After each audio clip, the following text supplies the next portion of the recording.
j'ai envie d'aller aux États-Unis. J'ai une envie folle des États-Unis, je kiffe les États-Unis, je regarde des films, des reportages, des documentaires. J'adore les États-Unis. Mais je me dis, c'est impossible de se comparer à eux, c'est impossible. Eux, ils ont DiCaprio, nous on a Danny Boone, quoi. Enfin, c'est impossible. Et je peux pas m'empêcher de me poser cette question, je me dis, est-ce que quand ils viennent en France, ils sont aussi impressionnés que quand nous, on va aux États-Unis? C'est nous, quand on va aux États-Unis, on est là, oh, regarde, une voiture de police, c'est vraiment comme dans NCIS. Quand ils viennent en France, est-ce qu'ils disent, oh, chérie, regarde, un facteur, c'est vraiment comme dans Bienvenue chez les Ch'tis? Je sais pas. Hein, je me pose beaucoup de questions sur les Américains. Mais les Américains, on peut pas leur enlever un truc, ils adorent la France, ils sont fans de la France, mais pas toujours dans le bon sens. La dernière fois, j'avais rencontré une Américaine, tu sais, je sympathisais avec elle, il y avait un bon feeling et tout. Et quand je lui ai dit que j'étais français, elle a pété un con. Elle a fait, oh, I love France, I love so much France. Je lui ai dit, non. You don't love France, you love Paris, Champs-Élysées, Tour Eiffel. You love Chanel, Yves Saint Laurent, Louis Vuitton. You don't love the France profonde. You don't love Nouvelle-Aquitaine. Non, je rigole, mais les Américains, ils sont partout. Les Américains, c'est le futur. En France, à la télé, sur les chaînes françaises, on a des émissions américaines. Je sais pas si vous connaissez Pawn Stars, les rois des enchères. Pour vous expliquer un petit peu, le concept est simple. Il y a des gars, ils viennent vendre des objets à d'autres gars, et ces autres gars, ils disent « Oh, je veux ou je veux pas ». Tu sais, ils arrivent, ils sont là. « Dis John, tu m'en proposes combien pour cette épée en plastique super du Moyen-Âge? Elle a appartenu à Christophe Colomb.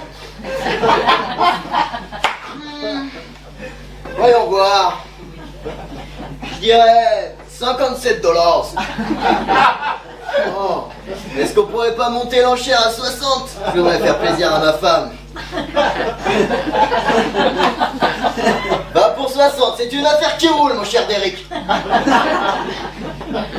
Je regarde beaucoup la télé en ce moment, je regarde plein de reportages, et l'autre jour je suis tombé sur un reportage sur l'astrologie. Vous connaissez l'astrologie un petit peu? Moi je connaissais pas, donc je m'y suis intéressé d'un peu plus près. Je me suis rendu compte qu'avec l'astrologie, il y avait plusieurs types de personnes. Mais ceux qui m'énervent le plus, c'est ceux qui se servent de leur signe astrologique comme excuse. Tu sais, ils sont là, ils sont mais... Comprends-moi, putain, merde. J'ai pas une vie facile, moi. Je suis Scorpion. Ascendant Balance, hein, c'est pas rien. C'est pas moi, c'est Paris Match qui l'a dit. Non. Excuse-moi, Valérie, non. T'es juste une grosse connasse, c'est tout, hein. Moi, je suis Verseau, je vais pas te faire chier, hein. Puis, sérieux, entre nous, moi j'y crois pas trop. Et puis, qui y croit? C'est un peu un truc de vieux. J'adore les vieux, hein, vraiment, j'adore. Si t'es obligé, c'est tout ton public.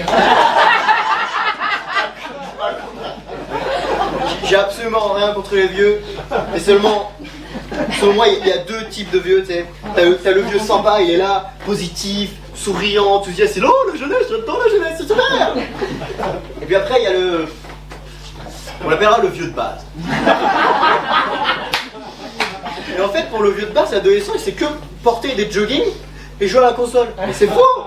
On fait plein de trucs, nous. On fait plein de trucs, les ados. On passe la journée sur le téléphone aussi, enfin voilà, quoi. On fait plein de trucs. Et je vais vous donner un exemple typique du comportement que peut avoir un vieux de base. L'autre jour, j'étais à une grande fête de famille, tu sais, comme ça. Il y a de la musique. Et au bout d'un moment, dans la soirée, je m'ennuyais un petit peu, j'étais fatigué, alors je me suis posé sur une chaise au fond de la salle. Et direct là, il y a un vieux, il m'a vu, il a fait... Et il a commencé à courir vers moi, tu sais. Moi j'ai eu peur, il était vraiment vieux. Il avait des rides, des poils dans le nez, je sais pas, il devait avoir au moins 40 ans. Il est arrivé, il m'a dit, ah bah alors comme ça tu t'ennuies, ça y est, 2 heures sur ta PS4 là, et tu sais plus où donner de la tête, là t'es au bout de ta vie. Moi j'étais un peu choqué, tu sais, je me dis, mais il veut quoi lui? Mais je me suis dit, je pouvais pas en vouloir à ce gars-là, que c'était pas grave, parce que c'était mon père quoi, donc forcément.